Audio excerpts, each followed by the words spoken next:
In the war between Russia and Ukraine, combat fighting on the ground is making a comeback, and the US can make basic artillery shells fast enough. After the Cold War ended, the Pentagon has divested or neglected facilities once used to make everything from shells to explosive powder and focused instead on high-tech weaponry. What's left is crumbling infrastructure, outdated machinery, and a tiny workforce that can't keep up with the growing international demand.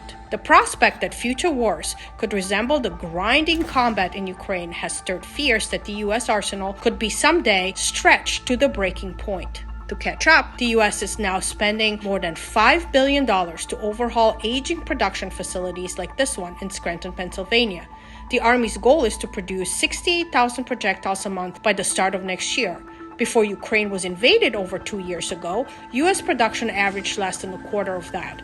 So far, it has been able to reach 35,000 shells a month. The US will need to almost double its current monthly output in the next several months to reach its goal. But getting funding from Congress can be a major obstacle. Lawmakers spent 6 months in a political fight before they were able to pass a spending bill that included funding for increased munitions manufacturing. As Congress continues to pass stopgap legislation that keeps the government open while kicking the can down the road on major policy issues, securing funding for munitions may become increasingly difficult ahead of November elections and beyond.